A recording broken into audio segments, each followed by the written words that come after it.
So it's now June 2018, June 2nd. We're a little late planting the hugelkultur bed for all the usual reasons. But now, after this year, I won't be late anymore because I'll always be here. I won't be grading final exams when it's time to plant. So we're excited. I have my friends here today. Cal, Biv, and Jenny are helping to plant. And we're going to get right on that hugelkultur bed here. So only when these plants so I've done videos about this before, so I'm not going to explain the whole thing. But this is the old hugelkultur bed. As you can see, it still has perennial comfrey, catnip, and a few other wild plants like mallow and a couple other things.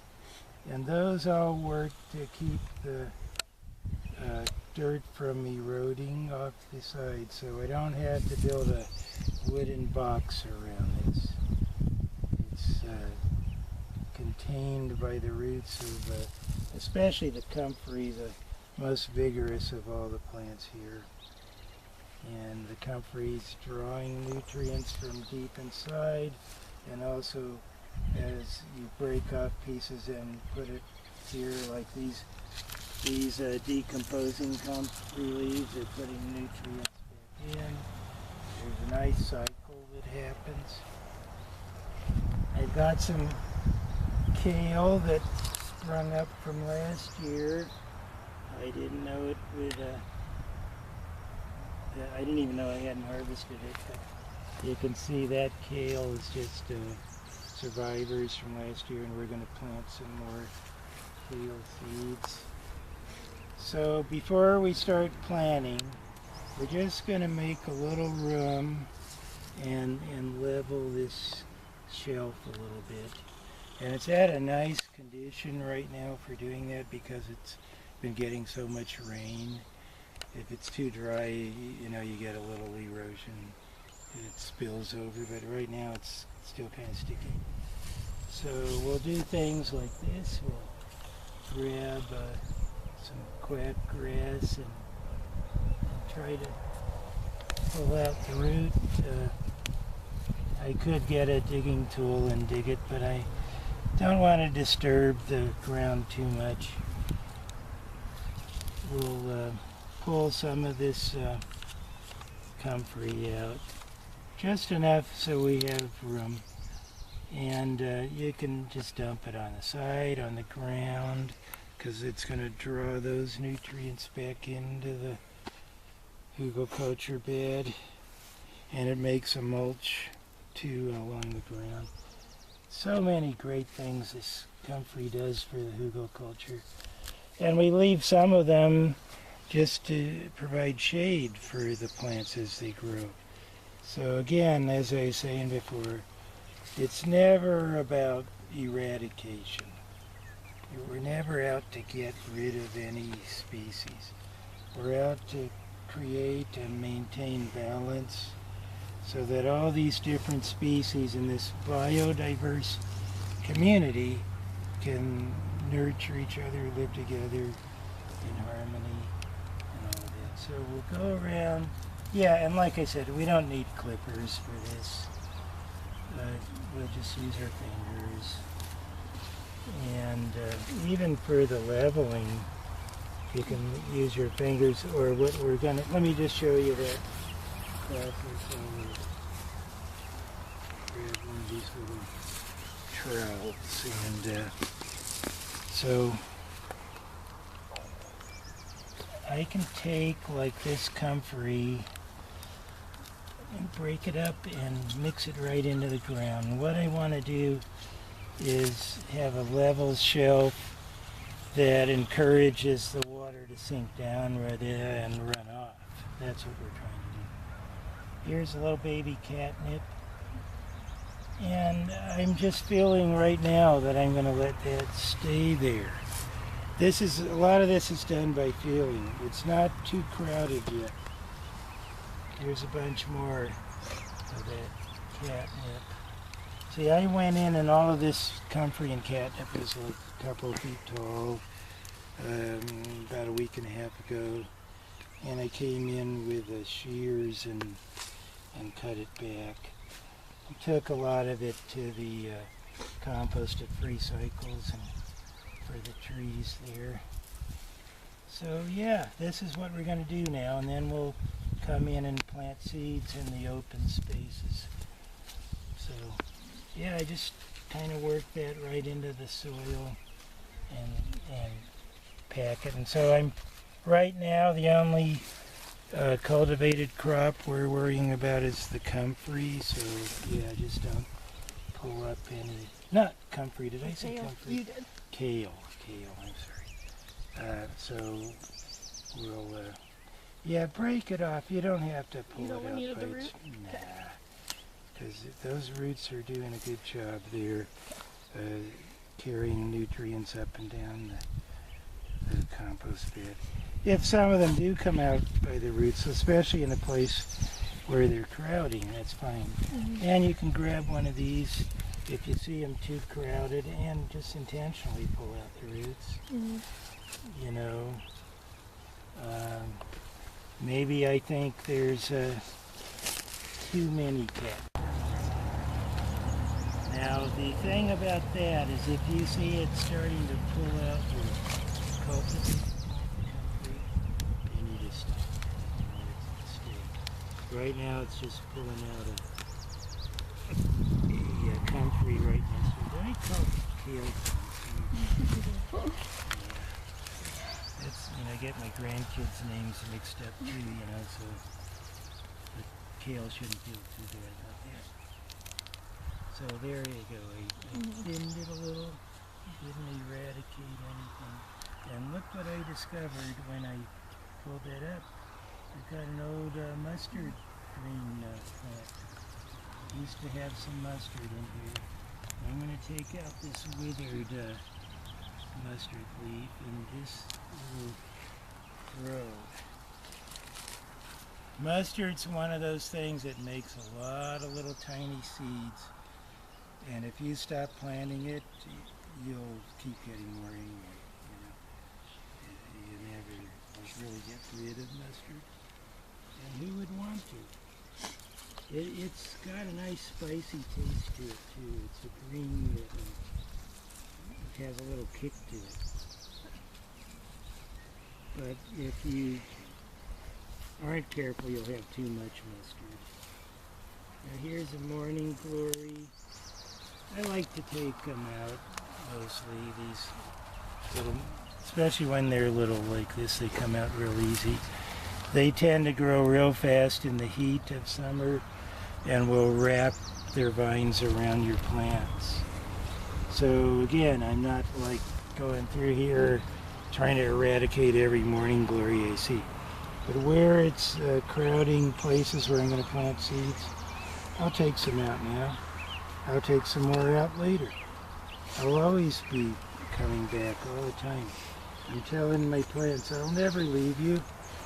I might go camping for a few days or a week, and somebody else will be here to take care of you guys, So it's not like I'm trying to eradicate things so I don't have to do any work or come back here. Now I know I said this earlier, but I'm saying it for the camera now. Because it's never been said on YouTube. Nah, somebody has to say that. I can't be the only one who says that kind of stuff. See, this is so much fun. Just like lecturing, I never really considered that work either. Like what people call work when they're mad at it, and say this is drudgery. I'm a slave, I'm a prisoner, and all that. Never felt that way about teaching or gardening. I'm so fortunate in that way.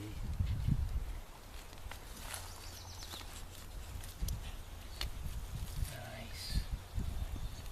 Okay, I'm going to start going this way now. And we'll look at this top area too. Now, as you see right now, it's got a lot of open area for plants to go. Where the comfrey is really thick, like right here, I'm going to pull a few of these leaves so we have a little more open area there. But some of these are going to be shade for the plants we get down here and up there too. Here's one that's not so healthy looking. Here's the shell of an old plant from last year that we can toss there or just bury it in the ground. I'll leave this project out this kind of funky looking one. And so you just go around and you kind of develop a feeling over the years for what's too crowded and what isn't. And that keeps changing, and you'll keep adjusting as your cultivated plants begin to grow.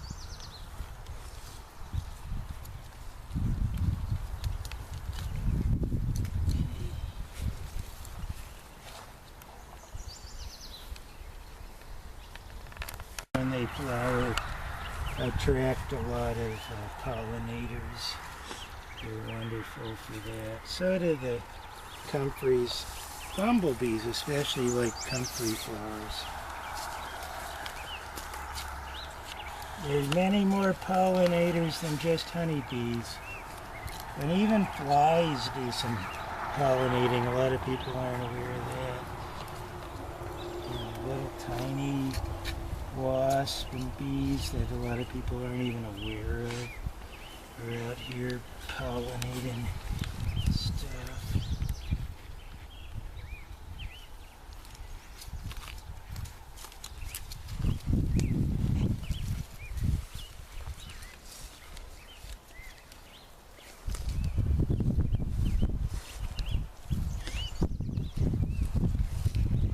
There's another kale.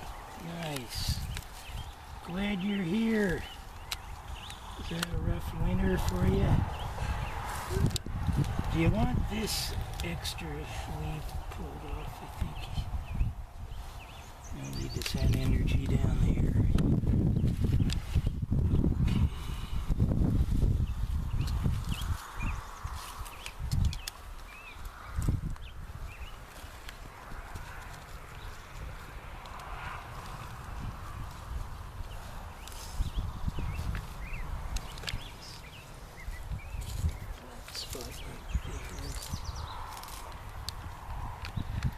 Hi.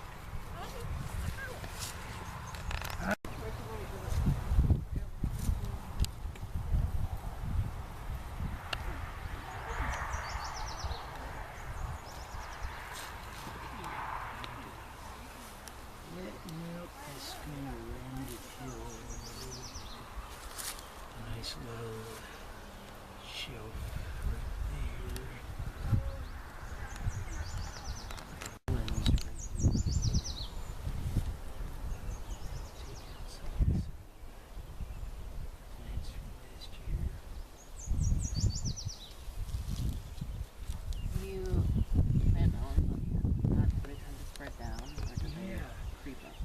So nice reason to make your hugelkultur beds kind of tall is your vine plants can just kind of go over the sides, and they can hang over the fruit, can hang over the edge.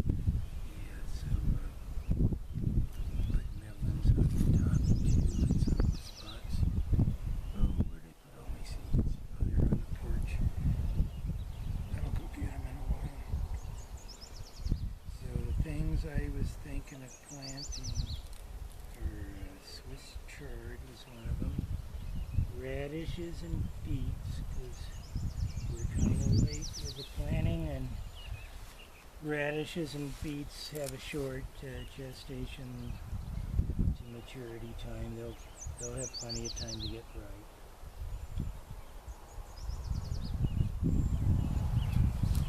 Somewhere in here there might be an ant house. I can't remember. I think I'm starting to see a few ants crawling around here and there. So if I get to it, I'll just leave it alone. Not disturb them too much.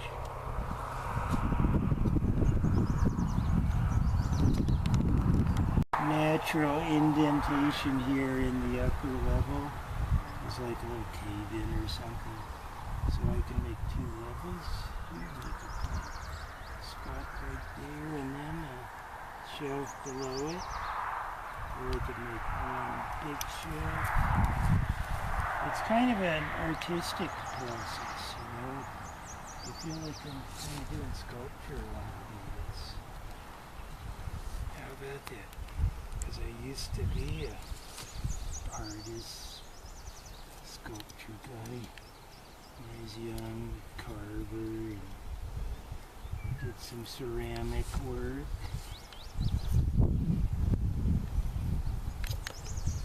And everywhere you make a little shelf or crevice, wild seeds are going to fall in there too, so you get a lot of surprises.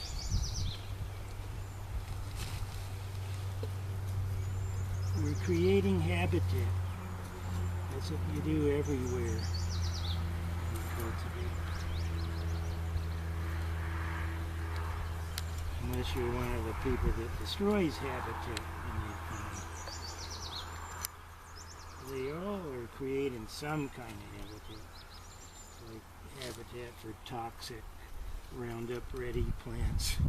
They do that too, don't they? Okay.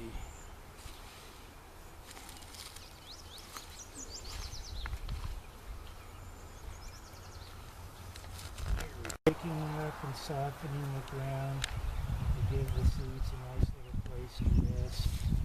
We don't have to break through any big clumps of dirt. They'll have a good start for their roots and for their little branches as they start to break through the ground. And when they get bigger and stronger, they'll break through some of these clumps and things.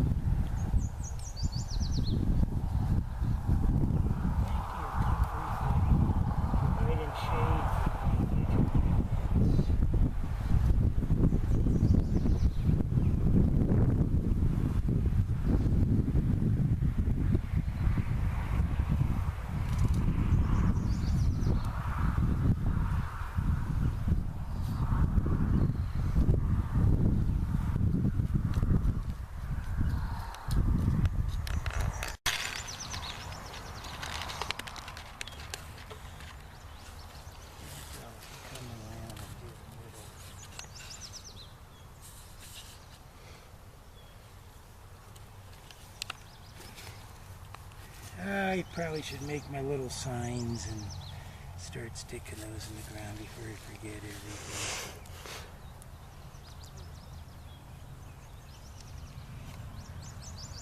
The other thing I can do is just mark them when they come up.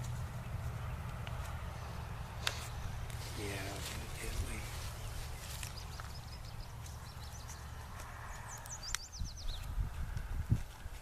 way. If we plant the whole thing today, then we'll still remember where we put everything.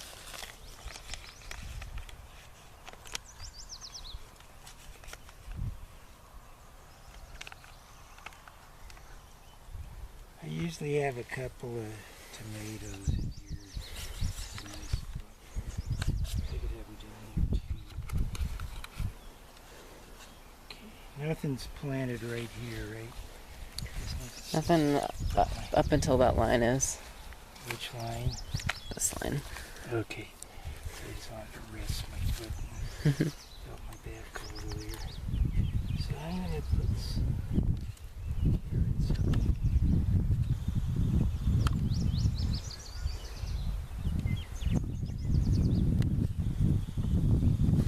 carrots, I think, only have to be about a quarter inch. It doesn't say about 4 inches apart. 3 inches maybe is better.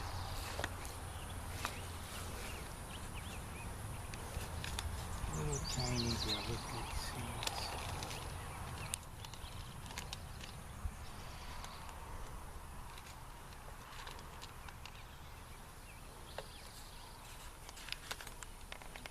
Two for a hole. I think I'll leave this stick as a kind of mark that I put carrots in this area. So I'll go get another one if I need it. Looks like I'm using my fingers because the soil's drier than I thought it would be, even after all that rain.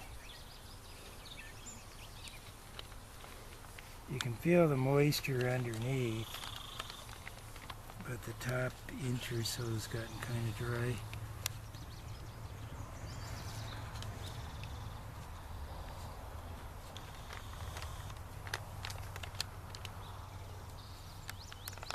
It on. Yep. So when we've just planted the seeds in the hugelkultur bed and it was a little dry on the surface, I use a light mist spray like this to water instead of the usual sprinklers, which are a little larger drops, and that way you minimize erosion and you could have a good soak without putting too much pressure on the soil. Let it settle in a bit after planting. And then next time I water, I'll use the sprinkler. Probably set it up in the middle of these two hugelkultur beds. We're going to finish the other one over there today. Then I'll have two of them going.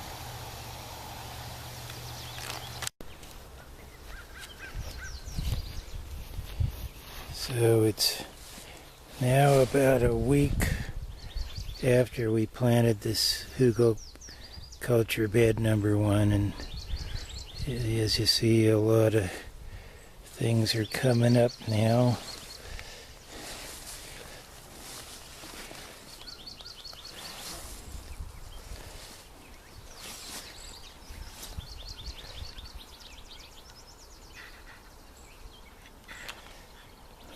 We just planted hugelkultur bed number 2 for the first time.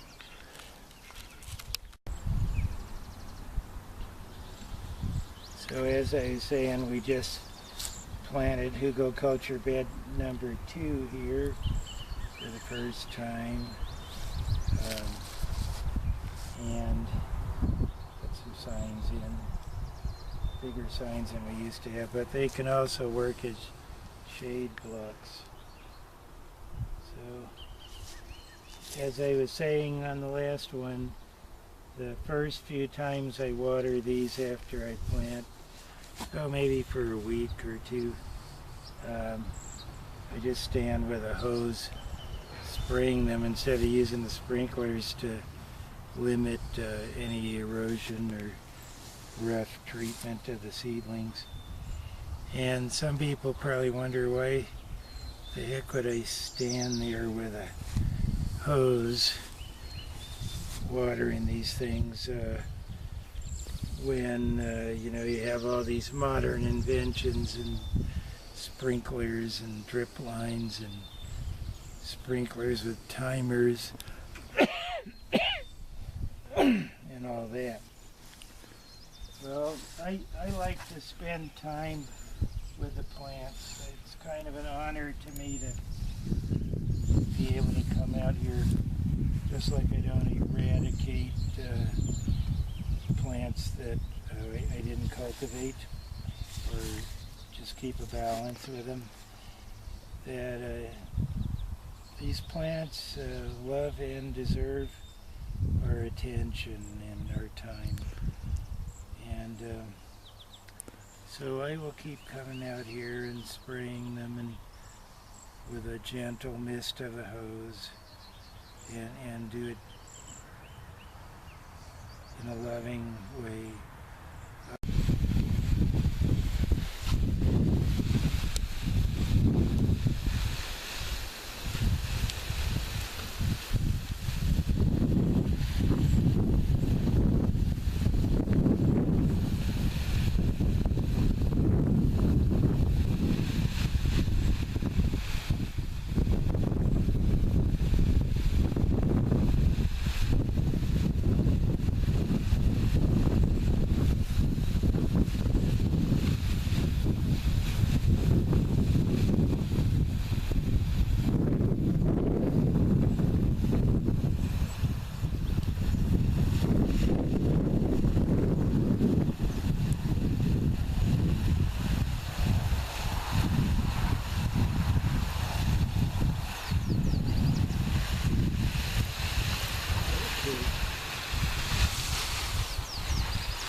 So back to the hugelkultur beds, as I was saying last, we just planted the number 2 hugelkultur bed, our second one. Been building on it part-time for years, and now it's ready to grow stuff in. And as I mentioned earlier, I like to use this gentle mist spray nozzle when the plants are just planted and germinating, and after they've sprouted and for a while, you know, treat them gently and give them a good start. One other thing about using the spray hose and standing here doing it is I can adjust for wind, unlike a sprinkler that will just do one thing no matter what the wind's doing.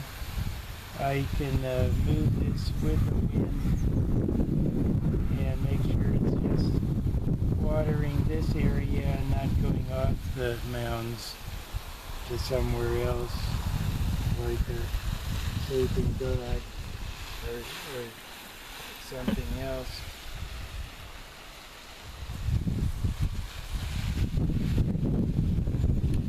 Now some people would look at me doing this and say, you know, who does that? Standing with a hose, spraying their plants instead of using one of the modern contraptions like sprinklers and drip lines and timer sprinklers and all of those so-called labor-saving devices.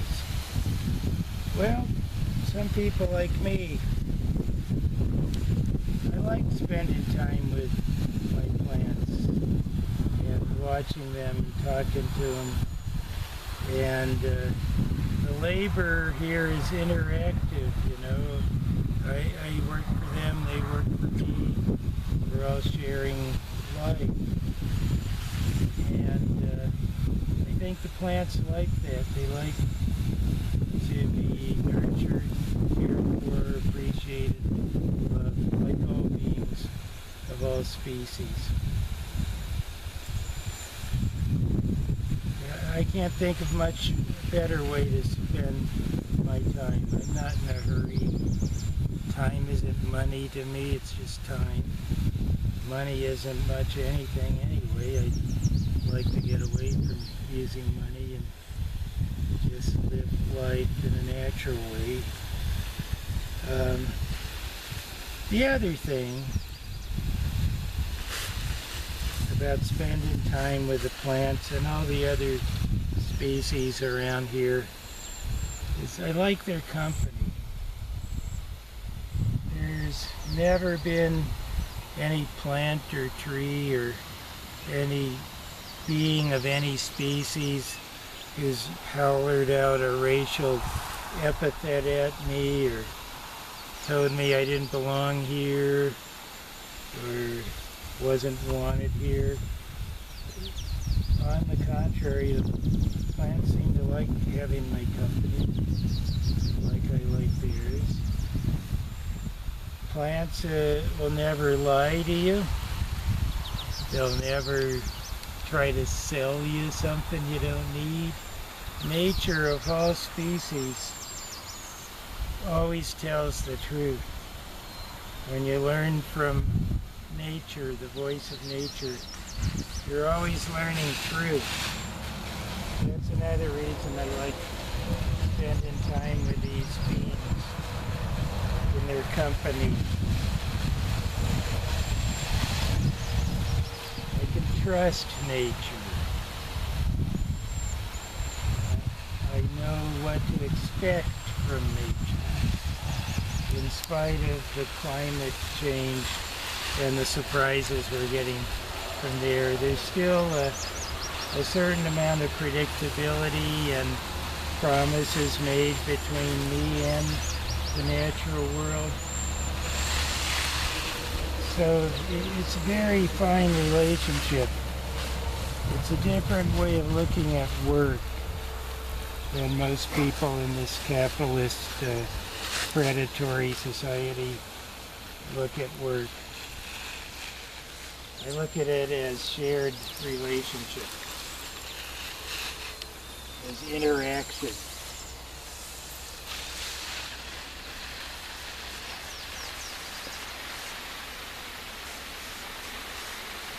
Okay, I'm not going to say anything else now. You could just videotape whatever you want around here. Okay. Can I just walk around, or should I end this video? You could do whatever you want. Okay. And then we'll go do some weeding.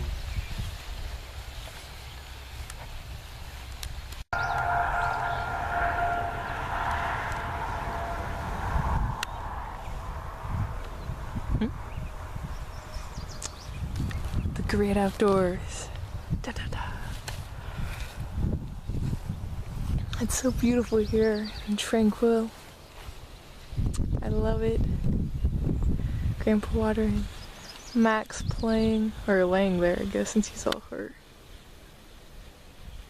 Little ears.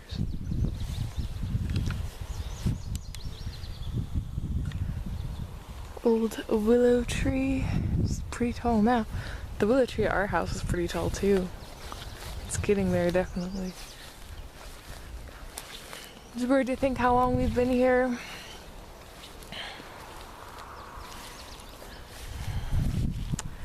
The impact we made on this land so far. Not a bad one, I think. Just living in harmony. I think I want a tape recorder for my birthday. Narrate my life. Always looking at the sky. Oh, that's cool.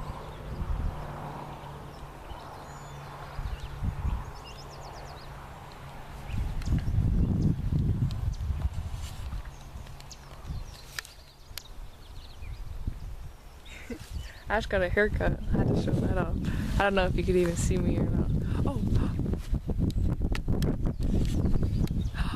Hey, I can flip around the screen. So now I can see myself. I think I'll show you the farm instead though, because it's beautiful.